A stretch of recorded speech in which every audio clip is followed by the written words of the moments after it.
Daniel capítulo 6, nós vamos ler hoje do versículo 18 ao versículo 20. Daniel capítulo 6, do versículo 18 ao versículo 20. Diz a palavra do Senhor. Então o rei se dirigiu para o seu palácio e passou a noite em jejum, e não deixou trazer à sua presença instrumentos de música, e fugiu dele o sono. Pela manhã, ao romper do dia, levantou-se o rei e foi com pressa à cova dos leões, e chegando-se à cova, chamou por Daniel, com voz triste, e disse o rei a Daniel: Daniel, servo do Deus vivo, dar-se-ia o caso que o teu Deus, a quem tu continuamente serves, tenha podido livrar-te dos leões? Amém. Vamos orar, meus irmãos. Senhor amado, hoje nós estamos aqui para meditarmos nesses 3 versículos, Senhor, que o Senhor deixou aqui na Escritura para nós meditarmos. E a nossa oração é que abençoes esta mensagem, essa pregação, que o Espírito Santo nos conduza àquilo que Ele se propôs transmitir para nós nesses versículos. Nos conduza a entendermos, ao mesmo tempo, Senhor Deus, abra o nosso coração para recebermos essa palavra hoje e sermos grandemente edificados. Nós oramos assim pedindo perdão dos nossos pecados em nome de Jesus e suplicando isso para a sua glória, o nosso bem nesta noite em nome de Jesus. Amém e amém. Graças a Deus. Pode sentar, meus irmãos. Pode sentar. Irmãos, nós temos estudado neste capítulo tão maravilhoso, tão impressionante, o que está acontecendo com o profeta Daniel. E chegamos aqui no momento em que ele está na cova dos leões. Esse relato, do versículo 18 ao versículo 20, é o relato da noite em que Daniel está na cova dos leões e até a manhã seguinte. E de forma que não está se relatando agora, nesta parte, o que aconteceu com Daniel propriamente. Na verdade, pouco vai se detalhar assim, o que Daniel estava acontecendo ali, nos detalhes, né? Mas a Bíblia dá detalhes, alguns detalhes, pelo menos, do rei. Do próprio Daniel ali, quando ele estava na cova, não sabemos muitos detalhes. Sabemos que Deus, se Deus quiser, semana que vem, eu quero pregar, trazer para vocês os versículos seguintes, mas nós sabemos que Deus fechou a boca dos leões. E sabemos também, e observamos também, que Daniel ficou muito tranquilo. Muito tranquilo.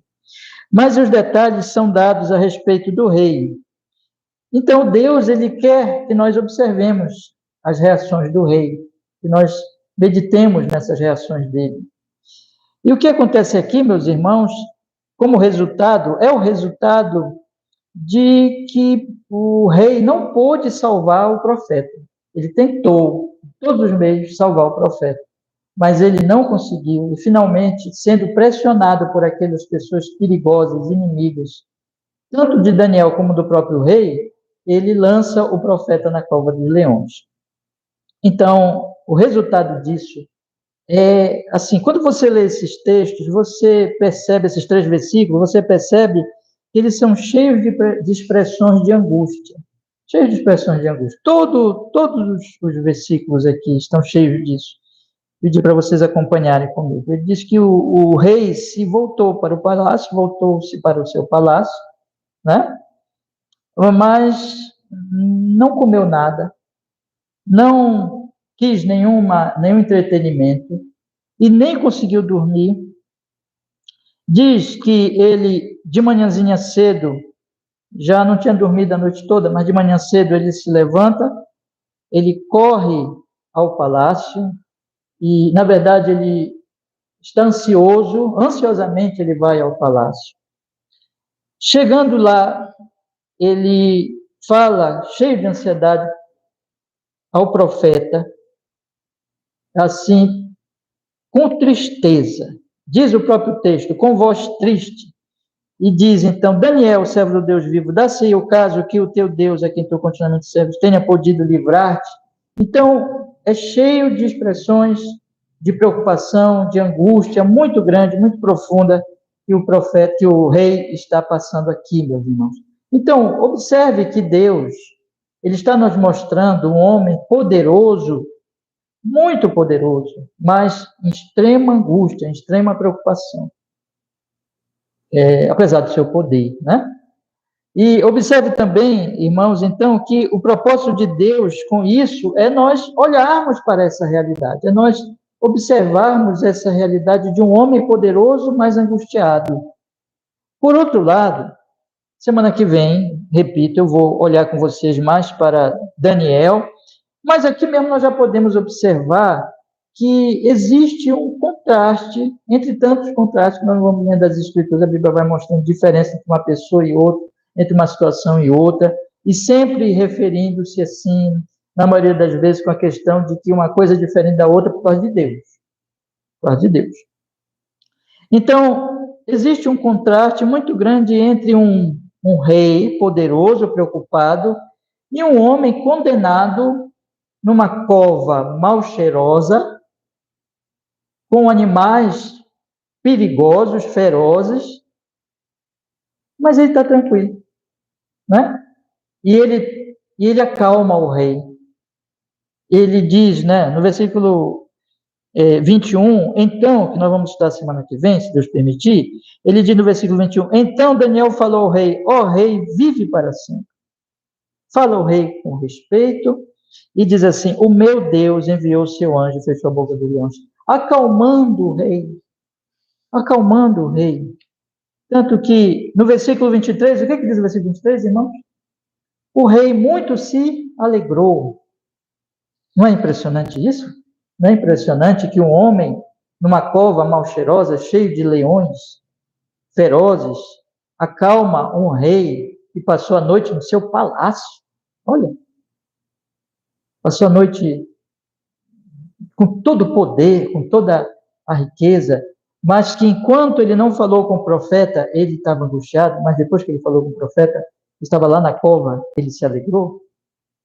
Não é notável isso, meus irmãos? Não é importante isso? E observe que em todas essas expressões de angústia, do versículo 18 ao versículo 20, como eu procurei mostrar aos irmãos, no último versículo, o próprio rei, ele diz, Daniel, servo do Deus vivo, ele chama Deus de Deus vivo, né? Num contexto onde estavam animais ferozes que matam, no contexto de morte. Então, Daniel, servo do Deus vivo, dá-se aí o caso que o teu Deus, a quem tu continuamente serves, tenha podido livrar-te? Ele mesmo se expressa de forma que Deus vivo pode livrar. Ele mesmo traz essa mensagem, traz essa realidade. Então, numa situação de profunda angústia, meus irmãos, nós temos aqui o próprio rei falando de Deus e o próprio rei mostrando que Deus, ele pode verdadeiramente livrar. A palavra de Deus, então, está nos chamando aqui a atenção, meus irmãos, para uma coisa, um ponto bem claro, bem claro. Deus somente dá segurança. Somente o Senhor dá segurança a nós, seres humanos, frágeis. Não importa. E aqui a Bíblia está dizendo o seguinte, está mostrando o seguinte, não importa quantas coisas você tem, não importa o seu poder, não importa absolutamente nada. Hoje de manhã aqui nós lemos sobre, agora me foge da memória, qual foi o amigo de Jó, mas no capítulo que nós lemos, se eu não me engano, capítulo 20 de Jó, hoje de manhã, na leitura bíblica, nós vimos o amigo de Jó dizer assim, até a juventude vai para o pó. Até a juventude, por mais que ela tenha força, o final dela é o pó. Verdadeiramente, meus queridos irmãos, o ensino das Sagradas Escrituras, o ensino da Santa Palavra de Deus é que não importa o poder que nós tivermos humano, as forças e condições humanas que nós tivermos, elas verdadeiramente não nos darão segurança. Não nos darão segurança. Então, a pergunta que o texto faz para nós é a seguinte: em quem nós temos confiado? Aonde está a nossa confiança? Aonde está a nossa esperança? Aonde está a nossa rocha? A palavra de Deus, ela quer nos chamar a atenção, meus irmãos, portanto, para essa questão muito prática, muito prática. Nós somos chamados pelas Escrituras a essa questão, a essa verdade. Olha, quando realmente chegar a situação mortal, o que nos dará segurança? Eu já preguei aqui, não tem muito tempo, sobre a questão da morte, sobre a questão, no capítulo anterior, de Beltesazar, quando Beltesazar, Deus chega com ele e diz assim: olha, acabou o teu reino, tu vais morrer. E eu procurei mostrar e dizer para os irmãos que existem dois tipos de morrer. Falei para os irmãos que Balaão, e estive lendo aqui nos nossos cultos de oração da quarta-feira, que Balaão, ele fala assim para nós, ele diz assim, ele mostra um desejo dele, que eu morra a morte dos justos. O maior inimigo que nós temos é a morte. Nessa vida aqui. Né? Mas nem ela é o maior inimigo. O maior inimigo, ela é consequência do maior inimigo, o pecado. Mas a questão é, como morreremos? Onde está a nossa firmeza? Onde está a nossa segurança? Onde nós temos construído, Jesus mesmo deu essa ilustração, né? A nossa casa está sendo construída sobre que fundamento? Sobre a rocha dele, sobre a sua palavra, ou sobre os fundamentos humanos que ele compara com a areia, que não tem firmeza, né? Que não pode sustentar um grande edifício. Então, meus irmãos, eu quero ler com vocês agora, exatamente com essa questão primordial, esses 3 grandes versículos, irmãos, e nós vamos olhar e vamos estudar um pouco a angústia do rei poderoso e vamos entender melhor essa questão. Aí, semana que vem, nós vamos olhar para a tranquilidade, para a firmeza, para a paz de Daniel, e então nós vamos aprendendo mais e mais o que a Bíblia nos ensina a respeito dessas coisas. Vamos olhar, então, para a angústia deste rei. Em primeiro lugar, eu quero pensar com vocês aqui, irmãos, qual é o motivo da angústia do rei? Qual é o motivo? Por que ele está tão angustiado? Quando você lê esses versículos, eu repito, você percebe uma angústia muito grande, uma preocupação muito grande. Mas por que ele está angustiado? Para nós entendermos isso, nós temos que observar e relembrar o que nós já temos estudado até aqui, no sentido de que ele está angustiado, irmãos, em primeiro lugar, por causa daquilo que ele mesmo fez. O rei Dario, ele está numa situação muito complicada, por causa não de que, sabe, às vezes acontece uma coisa com as pessoas, porque as pessoas, elas passam um acidente, por alguma coisa da natureza, um evento natural, alguma coisa que elas não têm poder nenhum, mas aconteceu com elas, e elas podem sofrer, e algumas podem até morrer por causa disso, mas elas mesmo não provocaram, aconteceu, veio sobre elas, mas não é esse o caso aqui. A palavra de Deus deixa bem claro que Dario, ele está nessa situação angustiada, de angústia, por causa do que ele fez, por causa do seu procedimento, porque ele foi tolo. Porque, segundo os versículos anteriores, homens chegaram com ele e o tentaram e fizeram com que ele caísse no Marapuca. Quando nós lemos o versículo 6, vou pedir para vocês lerem comigo, o versículo 6 diz assim: então estes presidentes e príncipes foram juntos ao rei e disseram-lhe assim: ó rei Dario, vive para sempre.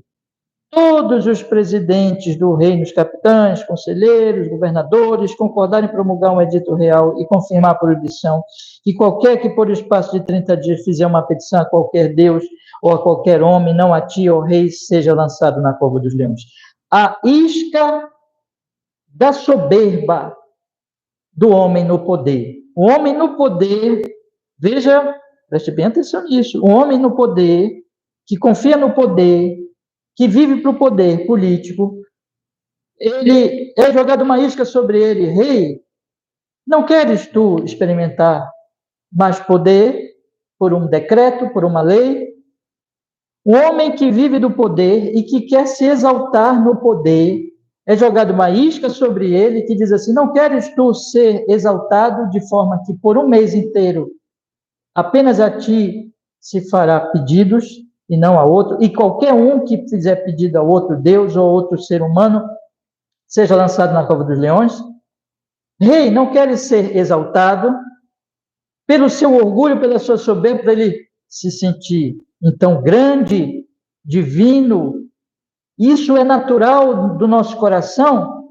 Então, vá lá e se joga essa isca, e ele cai nessa isca, e ele não pensa, tudo que ele quer é se exaltar, e ele não pensa nas consequências. Ele, sabendo quem era Daniel, sabendo que Daniel era um homem devoto, ele amando Daniel, ele respeitando Daniel, como fica bem claro na tristeza que ele está experimentando agora, e na tentativa dele de salvar o profeta Daniel, mas ele fica cego para tudo isso, para as consequências do seu ato, de ele assinar este decreto. Mas por quê, meus irmãos? Porque ele está cegado pelo orgulho, ele está cegado por aquele pensamento. Eu quero me exaltar, eu quero me exaltar. E ele não pensa nas consequências. O diabo, a Bíblia vai mostrar, desde o Gênesis, que a grande artimanha dele, que a grande tentação dele é essa, sereis como Deus. É o ego inflado, é a pessoa se exaltar e se orgulhar e querer se pôr acima dos outros seres humanos e se sentir Deus. Quando o ser humano cai nisso, o ser humano perde totalmente a sabedoria, a prudência. Porque você lembra que o livro de Provérbios diz que o temor do Senhor é o princípio da sabedoria. E o temor do Senhor é reverenciar o Senhor, é se humilhar, é se dobrar diante dele, é reconhecer que só ele é Deus. Mas o orgulhoso, ele não faz isso. O orgulhoso, ele não reverencia, não teme, não se humilha, e ele fica um tolo na mão do maligno, na mão dos inimigos espirituais. E ele, então, vai sofrer as consequências. Ele vai começar a agir de forma imprudente, que daqui a algum tempo, talvez demore um pouco, talvez não demore muito, mas talvez fique só para a eternidade.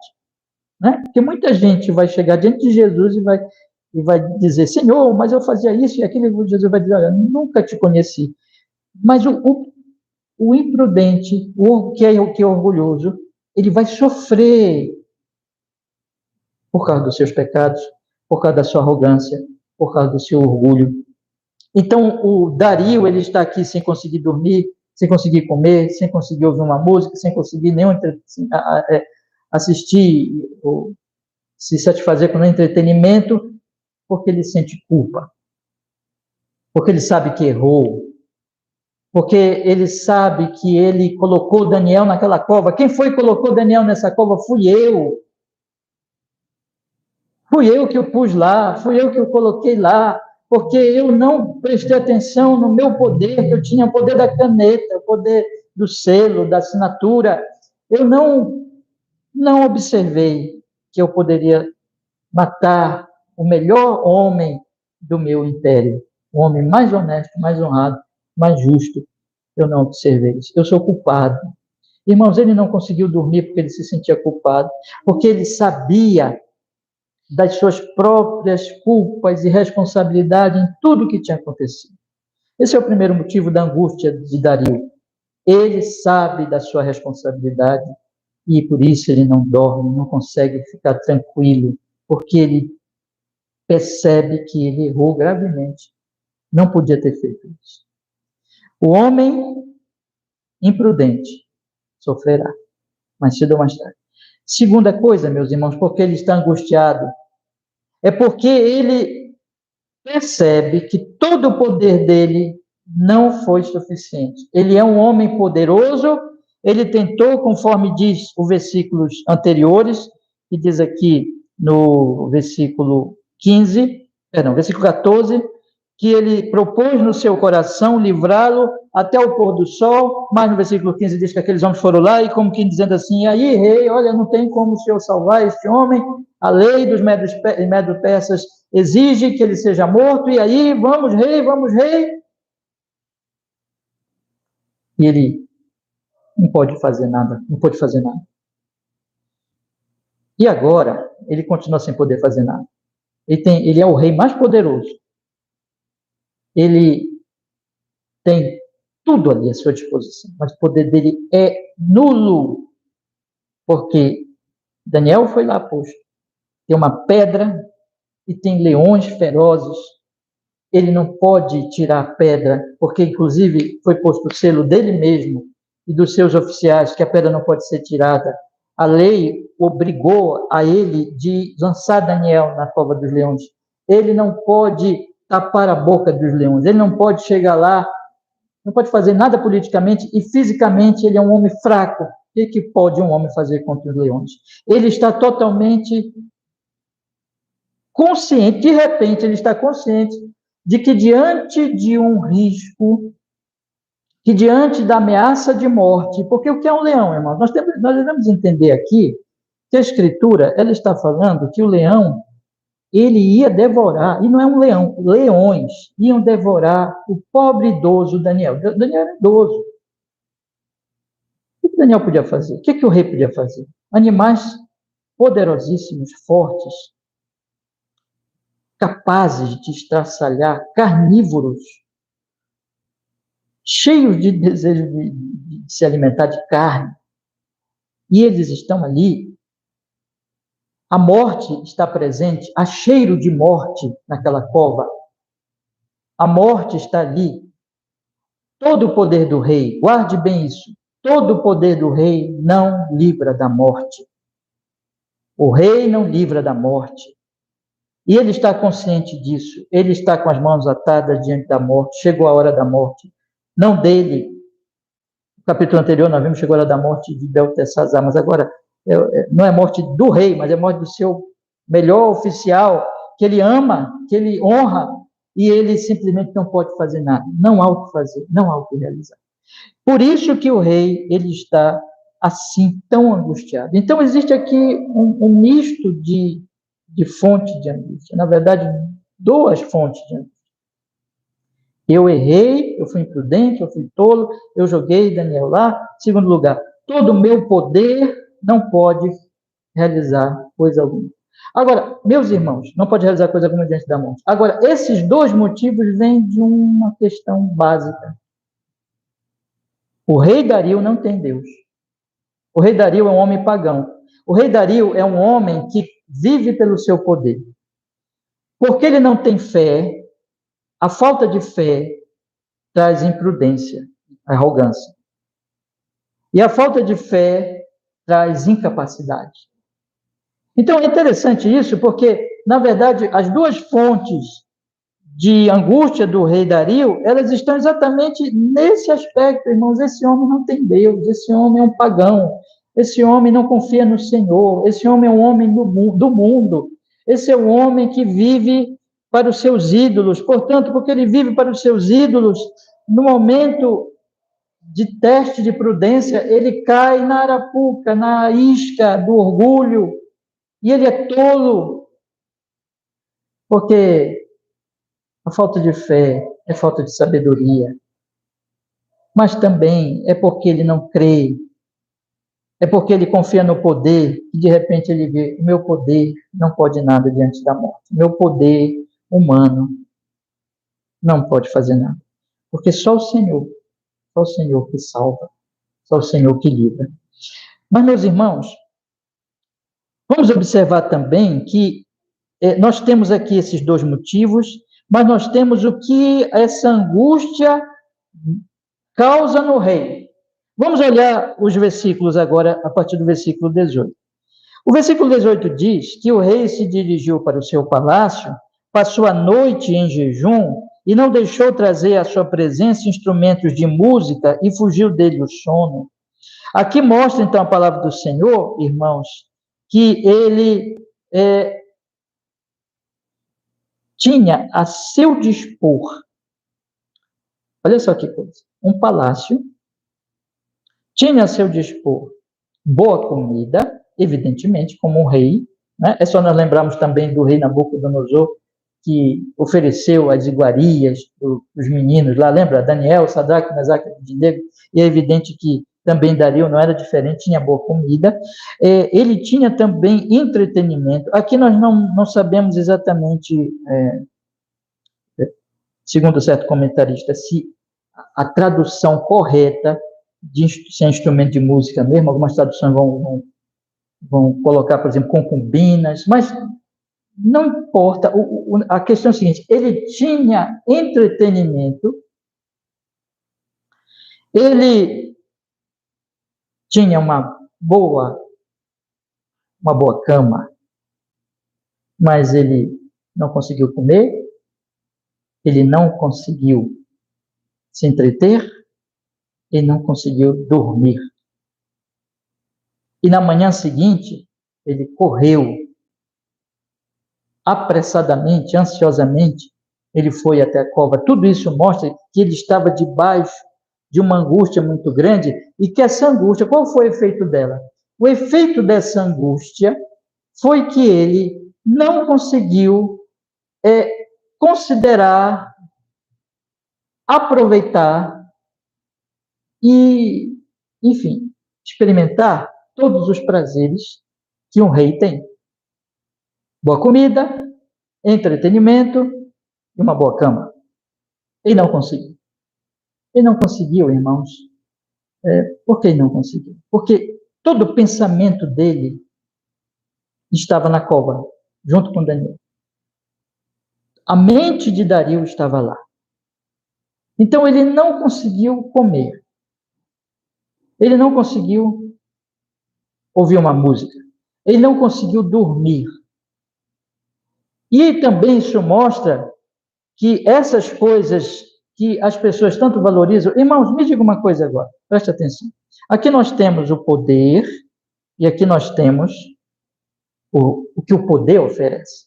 Semana passada nós tivemos eleições. Eu dei aqui algumas ilustrações na mensagem em que eu procurei mostrar para vocês que essa busca de muita gente para ser eleito, em grande medida, né? Eu não vou generalizar, mas eu quero colocar alguma coisa que nós sabemos que acontece, demasiadamente.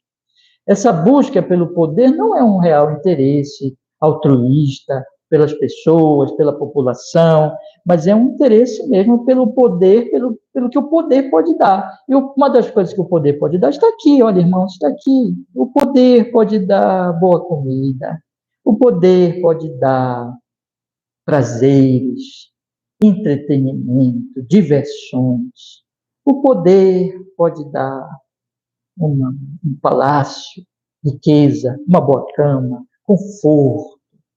E as pessoas, elas dizem assim, é ali que está a minha esperança, né? Eu vou buscar o poder, porque, sabe, eu vou comer bem, eu vou me divertir, vou poder viajar, vou poder fazer tanta coisa, e eu vou poder viver em lugares bons, ter bons lugares para dormir, ter todos os luxos, né? O poder, então, é alguma coisa atraente por causa disso. Só que tem uma coisa, irmãos. Quando o homem poderoso encara a morte de frente, a morte, eu estou falando da morte, a morte não está nem aí para boa comida. Não está nem aí. A morte não está nem aí para a dança, para o show,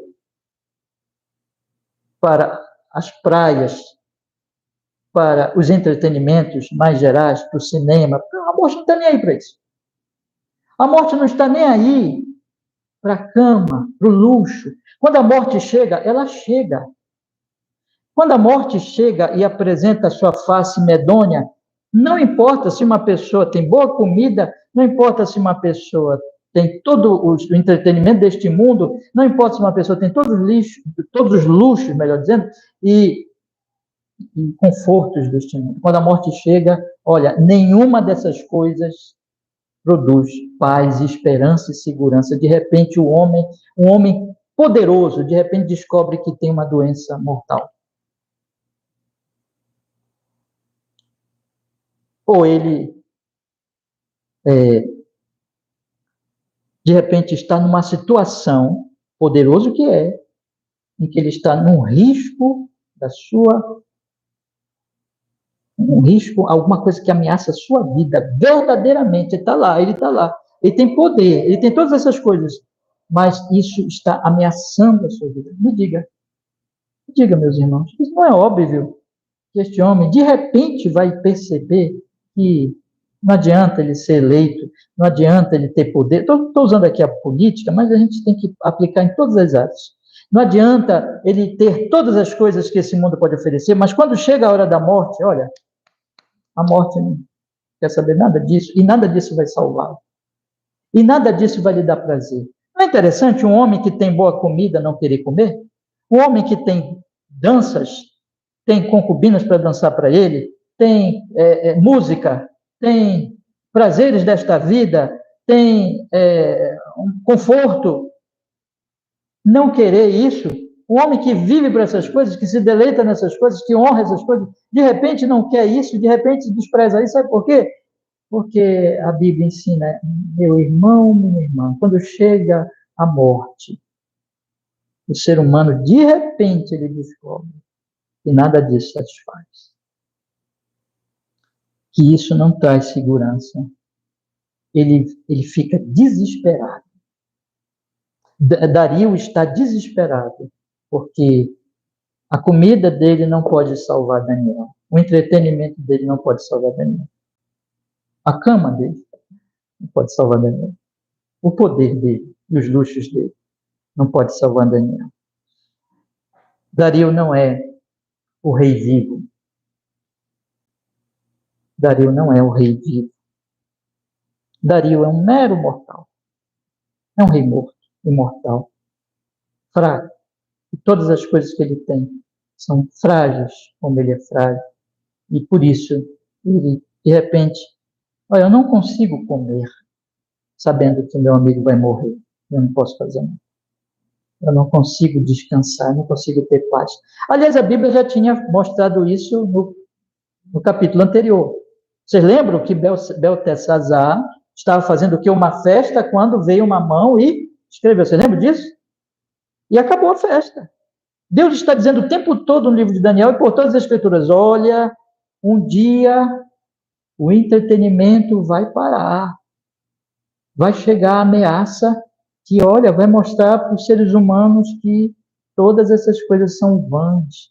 Toda a busca que eles têm por essas coisas, em que eles dedicam as suas vidas, e que eles dedicam os seus dias, as suas forças, a sua juventude, os seus talentos, a sua maturidade, a sua vida, a sua experiência, tudo, eles dedicam para o que é vaidade. Por isso que o livro de Eclesiastes fala vaidade, tudo é vaidade.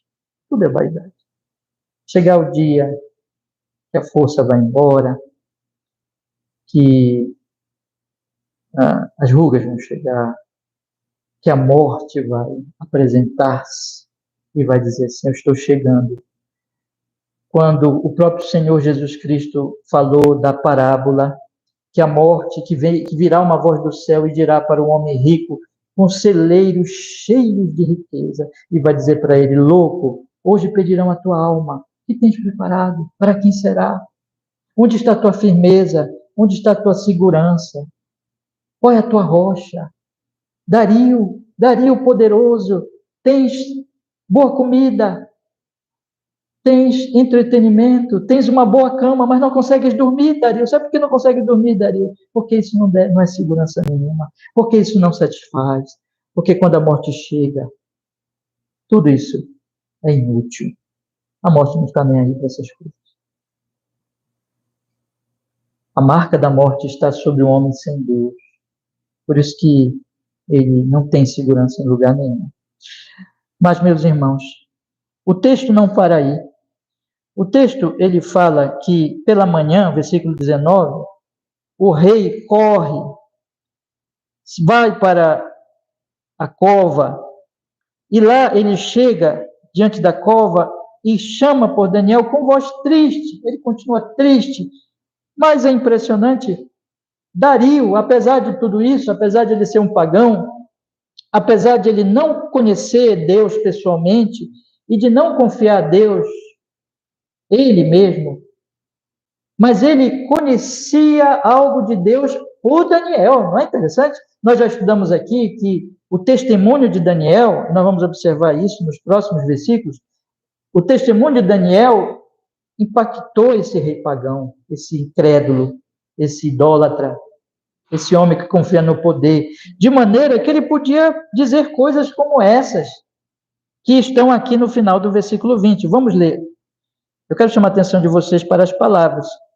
As palavras dizem assim: Daniel, servo do Deus vivo.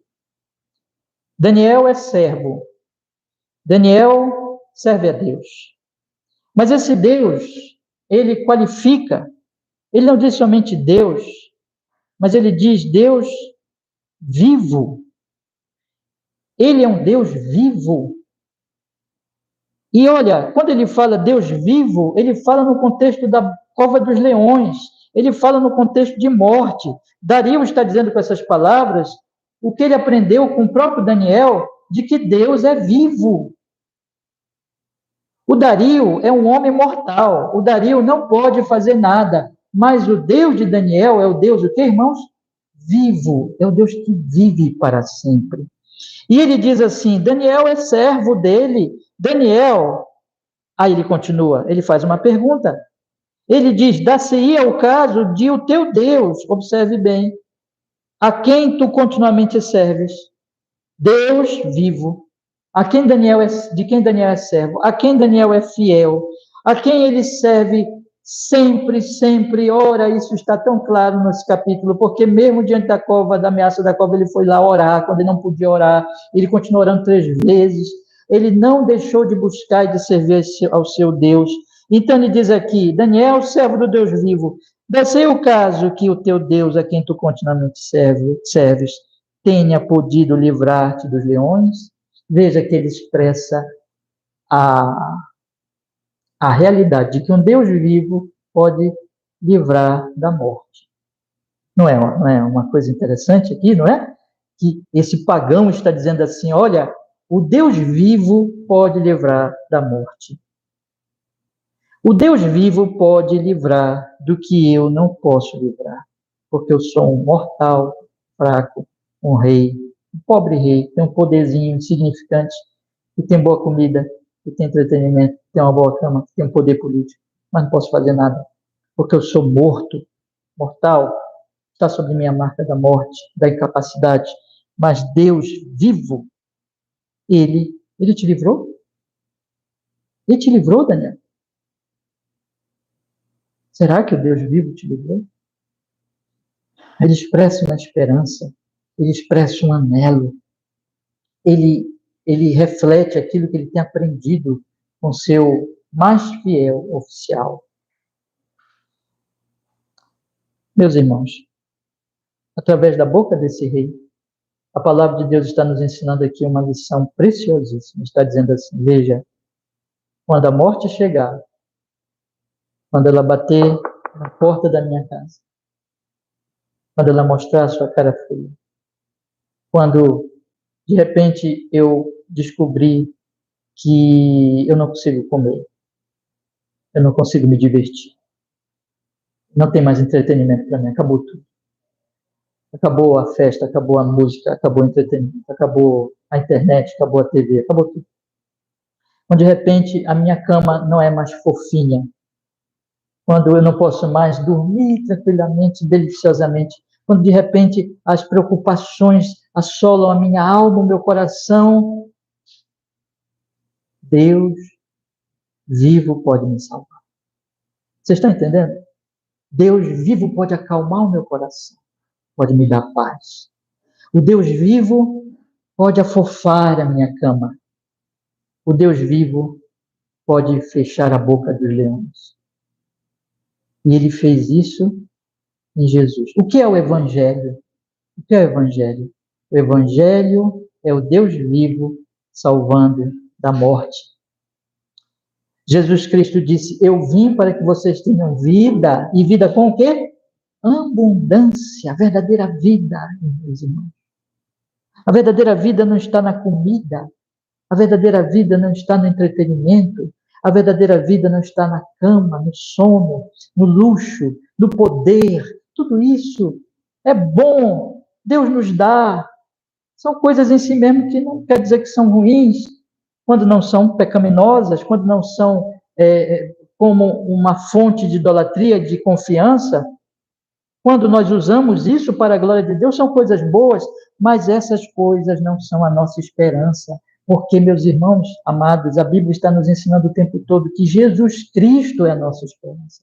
Jesus é a vida eterna. Ele disse: eu vim para que vocês tenham vida, vida eterna. Jesus disse em João 17: Pai, eu anunciei o teu nome para que eles tenham vida eterna, e a vida eterna é essa, que conheço a ti e a Cristo a quem enviaste. Meus irmãos, quando o ser humano ele tem verdadeira fé, ele tem genuína confiança no Senhor Jesus Cristo, na pessoa de Jesus Cristo, quando ele realmente confia em Jesus, ele tem segurança verdadeira, mesmo quando ele estiver no leito de morte. Presta atenção, um dia, eu e vocês, nós estaremos no leito de morte.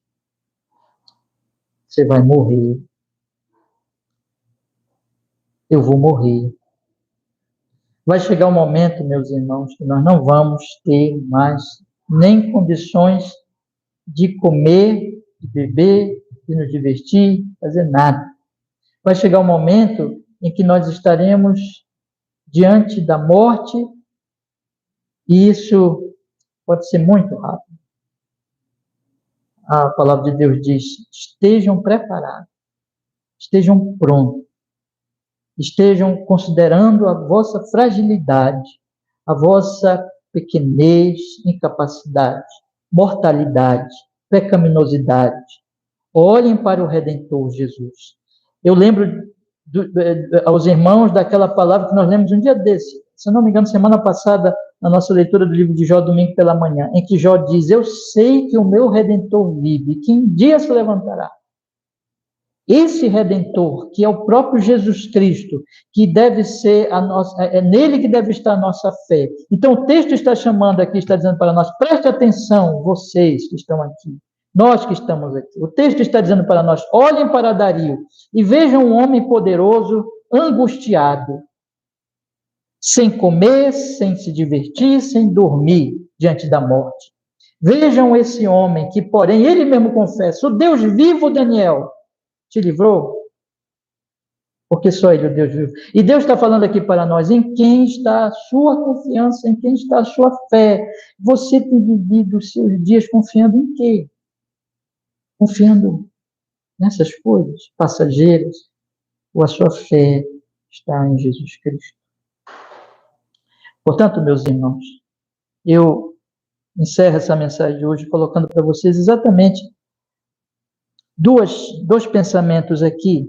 É Cristo, irmãos. O chamado para nós cristãos é o seguinte: veja, nós vivemos num mundo onde vem o poder, se apresenta para nós cristãos, as coisas desta vida se apresentam para nós, a boa comida, as diversões, os entretenimentos de todos os tipos, os luxos, os prazeres, todas as coisas se apresentam para nós, e Satanás apresenta essas coisas para nós. O mundo apresenta essas coisas para nós. A nossa carne anela por essas coisas. Mesmo nós cristãos, a nossa natureza pecaminosa é tentada por essas coisas. E qual é a mensagem de Satanás? E qual é a mensagem do mundo? Diz assim: olha, aí está a segurança de vocês. Foi isso que aconteceu semana passada. Muita gente querendo se eleger, aquela agitação do poder, das eleições, e tem aquela coisa: eu quero poder, eu quero poder. Mas isso é só um exemplo, isso está também fora das eleições, isso está acontecendo todos os dias, na vida dessa cidade. O Satanás, o mundo, o pecado estão dizendo para os seres humanos, estão dizendo para nós: olhem, Confie nessas coisas, construa sua vida sobre essas coisas, vivam para essas coisas. Mas nós cristãos precisamos lembrar todos os dias, que a nossa esperança, que a nossa fé está em Jesus Cristo. O mundo chega para nós e diz também assim para nós: ei, o diabo e a nossa natureza fica empolgada com isso, quando o mundo chega para nós e diz assim: ei, se expresse, se exalte, seja arrogante, apareça, sinta-se como centro do mundo, seja como Deus, glorifique a si mesmo, faça tudo para o seu louvor. Satanás tenta-nos. O mundo diz: é isso mesmo. E a nossa natureza pecaminosa fica empolgada com isso e diz assim: eu tenho que me expressar, eu tenho que aparecer, eu tenho que crescer, eu tenho que ser louvado. Não foi a tentação de Dario? Assina o decreto, rei. Mas a palavra está dizendo para nós: não se deixe levar por essa tentação. A sua fé, a sua esperança tem que ser Jesus Cristo, sempre, sempre, sempre Jesus Cristo, sempre olhando para Jesus Cristo, sempre confiando nele como a sua vida, a sua esperança, a sua salvação, a sua rocha e a sua sabedoria. Se você viver uma vida de fé em Cristo, se você confia em Cristo Jesus e procura não se exaltar, mas exaltar Cristo em todas as coisas da sua vida, você não cairá na arapuca de Dario. Você não se verá numa situação de que a sua imprudência, de que o seu orgulho o levou a sofrer consequências. A fé cristã, meus irmãos, a Bíblia está nos chamando aqui: confie no Senhor, descanse nele, regozije-se nele, ouça a sua palavra, busque a sua sabedoria. Como expressão dessa fé, mantenha-se firme em Cristo Jesus, confiando nele, esperando nele todos os dias, com a sua rocha, com a sua sabedoria. Porque faltou essas duas coisas para dar. Vocês percebem? Faltou sabedoria, faltou segurança. Pois bem, Cristo é sabedoria, Cristo é rocha. E a nossa fé, irmãos, o que eu estou querendo dizer para vocês com essa aplicação é que o mundo está mentindo para vocês todos os dias, dizendo assim: olha, confiem no mundo e se orgulhem. Não façam isso.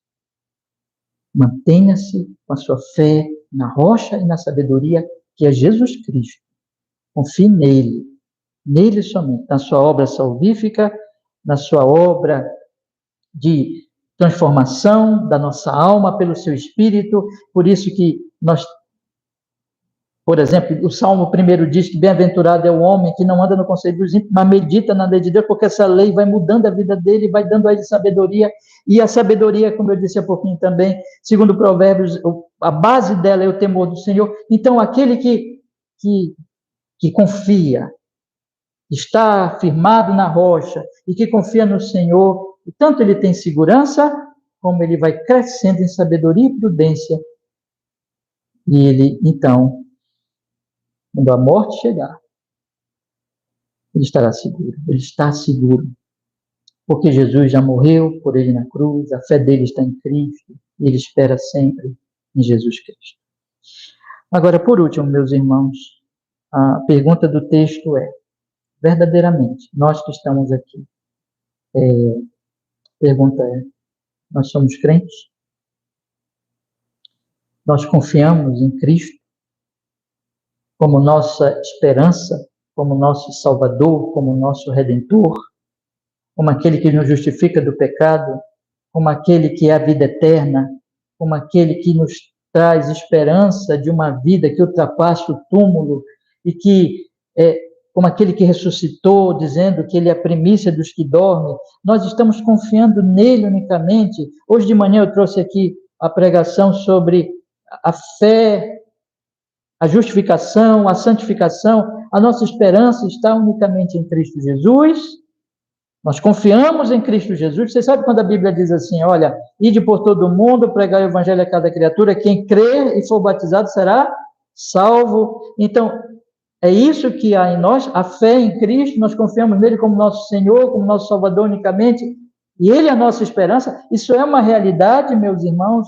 É real isso ou porventura? Porque quando o texto diz lá, ide por todo mundo pregar o evangelho a cada criatura, quem crê, é porque a humanidade naturalmente não crê. A humanidade, ouçam bem o que eu estou lhes falando nesta noite. A humanidade naturalmente não crê. A humanidade naturalmente confia no poder. Eu repito, por isso que a cidade estava tão agitada domingo passado. Porque esta cidade confia no poder político. Isso é só uma expressão do que é o homem. A cidade dos homens, o mundo confia no poder porque quer comer bem, porque quer ter entretenimento, porque quer ter luxo, e só vive para essas coisas. É idolatria, mas o evangelho não confie nisso. Há um Deus santo, que ele é o Deus verdadeiro. Há um Deus vivo. A sua fé deve estar em Cristo Jesus, que é o Deus vivo, que veio do Pai, o Deus vivo, e que ele é o Redentor, que Jó disse, o meu Redentor vive. Ele é o Salvador. Então, a pergunta do texto é, verdadeiramente, irmão, nós somos crentes? Verdadeiramente, nós confiamos unicamente nele para a nossa salvação eterna? Ou, porventura, somos pessoas naturais deste mundo que confiam nas coisas daqui, como daria? A palavra de Deus, então, está nos chamando, a todos nós, a fé em Jesus Cristo, a confiança nele para a nossa salvação, para a nossa esperança eterna. E como eu falei no primeiro ponto, a nós, então, cada dia, de fé em fé, vamos vivendo de fé em fé, confiando nele sempre, esperando nele sempre, e não nas coisas deste mundo. Que assim seja, que o Deus vivo seja a nossa esperança. Amém? Vamos orar? Vamos pedir que ele nos abençoe. Amado Senhor, nesta noite nós tivemos a oportunidade, Senhor nosso Deus, a alegria de podermos estudar sua palavra santa, e esses 3 versículos tão impressionantes. Senhor nosso Deus, coloque na nossa alma, coloque no nosso coração, pelo Espírito Santo, Senhor Jesus, essa verdade fincada no nosso peito, no profundo nosso ser, de que somente o Senhor é o Deus vivo, de que Jesus Cristo é a nossa esperança, a nossa rocha, o nosso vivo Redentor, que ele saiu da morte, saiu do túmulo e é a nossa única esperança de vida eterna. E que pelo Espírito Santo, Senhor nosso Deus, a fé de todos nós aqui esteja nele e apenas nele. Guarda-nos, Senhor, de confiarmos no poder e nas coisas desta vida, nos ídolos deste mundo, que não pode fazer nada diante da morte. E opera de uma tal maneira pelo Espírito Santo que todos possam viver nesta rocha, nessa segurança. Em nome de Jesus, para o seu louvor, nós oramos assim, Jesus, e nós agradecemos. Abençoa cada irmão da nossa igreja, oramos assim. Amém e amém. Graças a Deus. Amém, meus irmãos. Deus nos abençoe.